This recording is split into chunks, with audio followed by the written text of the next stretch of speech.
안녕하세요. 최종원입니다. 2017년 배틀그라운드로 게임 업계를 평정한 블루홀이 드디어 상장한다고 합니다.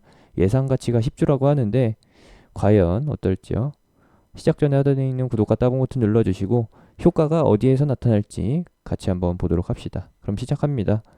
다들 기억하실 겁니다. 작년에 설레발 사건으로 어마어마하게 욕을 먹었었던 유명했었던 호불호가 갈렸었던 게임 기업이죠. 넥슨이 10조로 매각을 추진했었는데 사실상 그냥 쇼였죠. 쇼로 인해서 넥슨 GT랑 넷게임즈의 주가만 널뛰기를 뛰는, 결국에는 넥슨 주식을 보유하고 있는 사람들만 희희낙낙 웃고 넘어갔었던 해프닝 정도라고 보기에는 사건이 너무 컸었죠. 그런 내용이 있었는데 이번에는 또 신흥 주자가 10조를 부릅니다. 물론 블루홀 측에서 10조를 부른 건 아니겠지만 해석이 너무 거품이 크게 낀 거 아닌가라는 생각도 들고요. 물론 이렇게 엄프를 하니까 주가가 많이 뛰겠죠? 현재 블루홀은 크래프톤으로 이름을 바꾸고서 상장을 준비하고 있습니다. 관련주로 유명한 건 바로 넵튠이죠. 넵튠으로 유명한 것도 저긴 한데 보도록 합시다. 요거예요, 요거. 차트를 보시면서 설명을 들으시면 되는데 여기 2017년도 차트입니다. 2017년도에 4월 달에 비공개 테스트를 진행하고 그 다음에 출시를 합니다. 그래서 2017년도 실적이 대박이었죠. 그러면서 같이 나왔던 게 블루홀 상장 이슈였습니다. 그것 때문에 80만 원에 육박했었는데 아쉽게도 다 꼬꾸라졌습니다. 왜냐?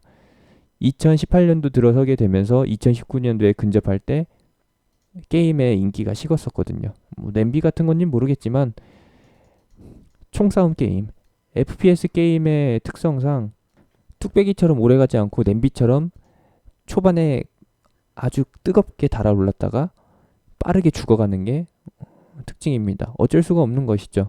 뭐 과거에는 서든어택이 길게 시장을 장악했었는데 최근 들어 오면은 뭐 오버워치, 배틀그라운드, 뭐 기타 등등 유통기한이 굉장히 짧게 스쳐 지나갔었습니다. 이번에 소문에만 돌았었던 IPO가 실질적으로 추진이 되면서 다시 한번 과거의 영광을 되찾고 있습니다. 물론 배틀그라운드가 과거의 영광을 되찾은 게 아니라 뭐예요? 주가가 과거의 영광을 되찾았다라는 것이죠. 물론 대박도 있습니다. 어떤 것이냐? 2017년도에는 PC 버전에서 대박이 났었다라고 하면은 모바일 버전으로 배틀그라운드를 출시하게 되면서 한 차례 울거먹기에 성공했다라는 것이죠. 마른 오징어도 짜면은 물이 나온다라는 전설이 있는데 그게 그대로 현실이 됐습니다. 그래서 쪽 빨아가지고 3,500억 원의 영업이익을 챙겼고요. 2분기에도 그럴 수 있느냐? 아닙니다. 그렇진 못해요. 원래 기존 게임을 가지고서 IP 사업권으로 해가지고 모바일 게임을 내게 되면은 그거죠, 그거. 신장 개업 효과. 신장 개업 효과로 인해서 초반에 굉장히 크게 끌어모았고요. 아쉽게도 이제 더 이상은 노려볼 수가 없을 것 같습니다. 왜냐? 라이엇 코리아에서 아니죠. 라이엇 코리아가 아니죠. 라이엇이라고 하는 게임사에서 대박 FPS를 냈거든요. 서든어택을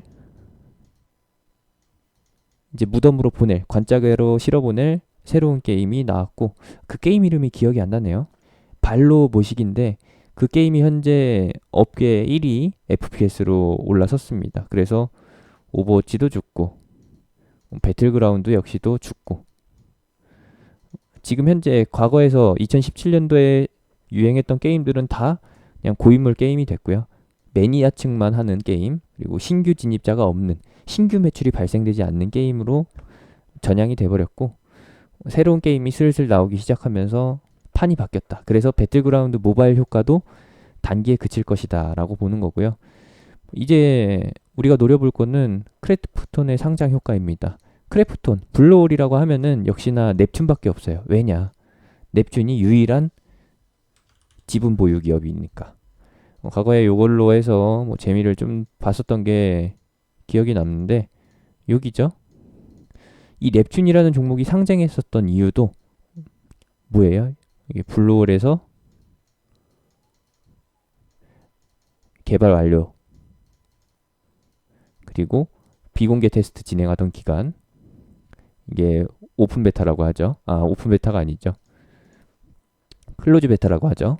클로즈 베타를 실시하고 나서 이제 출시했는데 워낙에 기대감이 높았었고 대기자들도 많았던 게임이라서 초반에 이용자 수가 어마어마하게 몰렸습니다. 전 세계 단위로요. 몇백만 단위로 게임 이용하는 사람들이 많았었으니까 당연히 매출도 그만큼 나올 수밖에 없었던 것이고, 실질적으로 넵튠의 매출에는 직접적으로 반영되지 않지만 지분 보유 효과로 인해서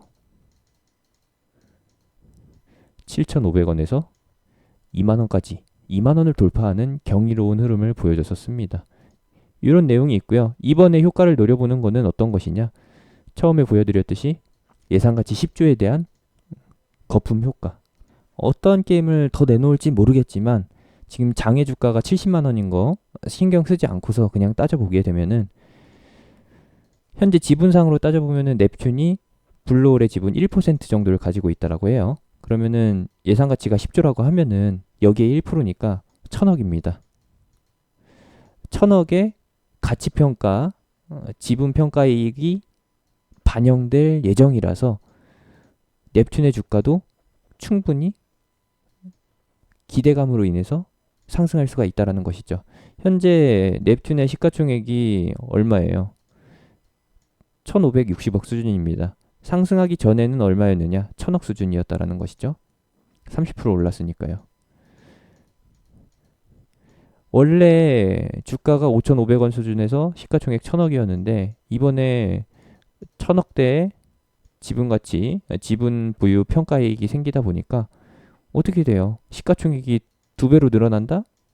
라고 하는 거는 진짜 단순한 계산법인 거고, 사람들이 인식하기로는 넵튠도 그러면은 시가총액이 플러스 1,000억 돼야 되는 거 아니냐라는 기대감에 의해서 2배가 뛰는 효과, 요 정도로 진행된다라는 거, 이런 단순한 논리로 반영이 된다라는 것만 참고해 주시면 되겠고, 비슷한 사례로 보게 되면은 뭐가 있어요?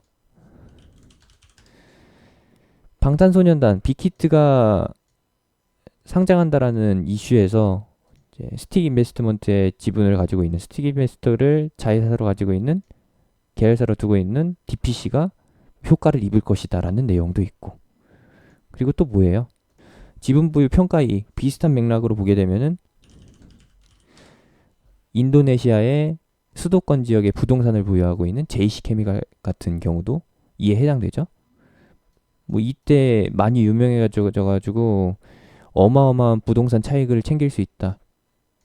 평가 가치가 완전히 달라지면서 장부의 숫자 단위가 바뀌어질 것이다 라고 기대감이 어마어마하게 실렸었는데, 결국엔 어떻게 돼요? 그 모멘텀 끝까지 가는 거 아니잖아요. 넵튠 역시도 마찬가지라는 거. 앞에서 보여드린 차트 예시들 좀 참고하시면 되겠지만 JC케미칼 차트를 좀 예시로 들어드리고 싶어요. 이러한 차트 형태 예상해 보시면 될 것 같고, 너무 큰 기대를 걸지는 말자. 이제 7월달이 되면은 SK바이오팜도 상장하고 슬슬 유동성 장세에 맞춰서 신규 상장하려는 종목들이 많아지고 있습니다. 이제 작년 연말 같은 경우에는 모르겠지만 올해 상반기, 올해 1분기에 나타났었던 지수 급락 때문에 IPO 예정 일정들이 다 미뤄지게 됐었는데, 그런 종목들 유동성 장세에 맞춰서 슬슬 다 유입이 될 거예요. 그러면은 어떻게 되나요? 다시 한번 IPO 관련주, 신규 상장주 순환매 장세가 오게 되겠죠? 모든 종목이 그렇게 신규 상장 효과를 받는 건 아니기 때문에 주의가 필요하고요. 넵튠 같은 경우에는 워낙에 상징성이 있는 종목이다 보니까 어느 정도 기대는 해보셔도 좋을 것 같습니다. 같이 한번 노려보실 분은 제가 운영하는 무료 톡방 하단에 있는 링크, 댓글에 있는 링크, 영상 끝나고 나오는 링크 타고서 들어오시면 됩니다.